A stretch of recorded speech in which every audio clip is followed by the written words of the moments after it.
Time now for Princess Diana's former butler and rock, Paul Burrell.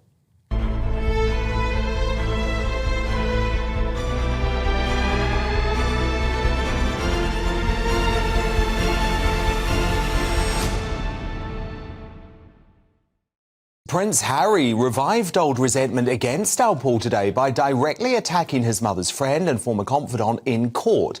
This is the moment the Duke was quizzed on his contradictions over whether he wanted to meet Paul with Prince William, with a different story in his witness statement to the one outlined in his memoir Spare, and claims he'd referred to him as a, quote, two-faced S-word. 14th article, 28th December 2003. About the possibility of you and your brother meeting with Paul Burrell. Your complaint is about an alleged disagreement with your brother about meeting Paul Burrell. You refer to this as a private disagreement. Yes. Your brother wanted a meeting, but you were firmly against it. The phrase two-faced shit may have come from a voicemail. That's how I've always seen him. You agree the way that you've written in Spare suggests you wanted to meet him. You make it clear that you wanted a meeting. Is that account in Spare true? Yes. There is no suggestion in Spare that you were firmly against a meeting? No, because I wrote it when I was 38 years old, and in this story I was 18. I assume I would have wanted a meeting. I'd love to give him a piece of my mind. At the time, I was firmly against the meeting. I was in the middle of the Australian outback. Hindsight is a very different thing. I can't remember whether I wanted a meeting or not. Now, Paul Burrell, great to have you here tonight. Harry also accused you of selling Diana's possessions in an attack in his witness statement. I believe that you feel some of those claims are defamatory of you. Dan, this whole statement and process through court, I'm finding deeply upsetting and hurtful, and I need to process what's been said because I think it's careless and callous what Harry has said in court. He seems to be living in an alternative world, in his own reality TV show, a world which is deluded, and he's become petulant. And he seems to be able to say whatever he can or whatever he wants to, even if the judicial system is protecting him.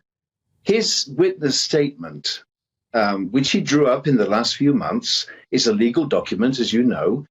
And it's also his evidence in court, sworn under oath. And he has said categorically in that witness statement that I have been selling Diana's possessions. That is not true. That is defamatory. And I want him to apologize and say sorry for saying that, because that is not true. He knows full well I have always protected, I've loved and cared for his mother and himself and William when they were children. So really, I don't know what tangent he's gone off at here, because it is not true what he's saying in court. It is simply not true. And I think personally that this is a PR exercise, and he doesn't care what casualties he has in the process of putting forward his fight against the media. I mean, he complained in Spare that he was put on Camilla's PR altar and sacrificed. Well, Harry, you're doing the same to me. What you're doing to me is unforgivable. You know the truth. You know what I feel and think. I am not a two-faced SHIT. I'm not that person. Don't say these things in public. I've tried 20 years to get away from what happened to me a long time ago. What happened to me was I put through a judicial system, blamed for doing something I didn't do. Harry, you know full well that that court case collapsed. You know your grandmother intervened in that court case. The late Queen, she had vital evidence, yes, which saved me. And you know that I came out of that with all accusations gone against me and as a free man. And you know you can't go into a courtroom and say, well, actually, Paul Burrell's selling my mother's possessions, when you know that isn't true. Indeed. And the problem is, Paul, he was very quickly tripped up during his testimony about you because he's saying two completely contrasting things. Back in 2004, this story that he claims he was hacked about, he's saying, no, I absolutely don't want to meet with Paul Burrell. William did, I don't. Yet in the autobiography Spare, he's saying, no, he did want to meet with you. So which is it? What does he want? I don't think Harry quite knows what he wants because he is in such a mess, in such a spin. These lawyers are very clever.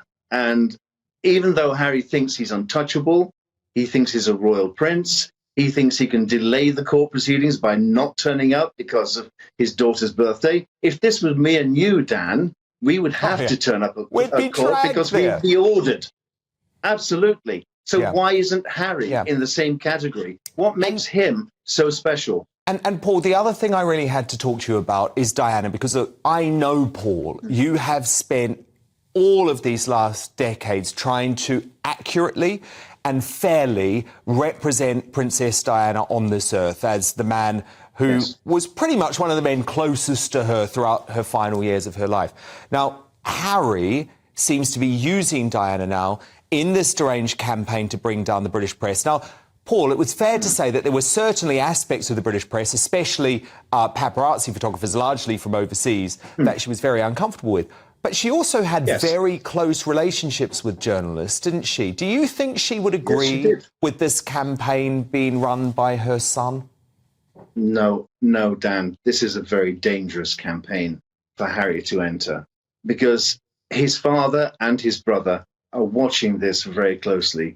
This is a dangerous game he's playing because the media are there to project our royal family around the world. You know, you can't come up against our media. Princess Diana knew that. She knew that they were following her. She thought perhaps she was being listened to. She didn't know by whom. We searched her apartments. We literally pulled up the floorboards. We looked for bugs, but we found no evidence that she was bugged by anyone, never mind the media.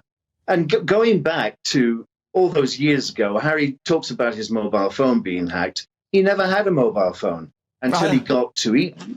I know. Because I used to ring his policeman at Ludgrove. I'd ring his policeman in the police room and put the princess through to Harry, who'd come from his dorm to speak to his mother. So he didn't have a mobile phone at Ludgrove, not until he got to Eton. And that's after Princess Diana's death. So, you know, remember also, Harry and William were children during those years. They were not privy to their mother's adult world.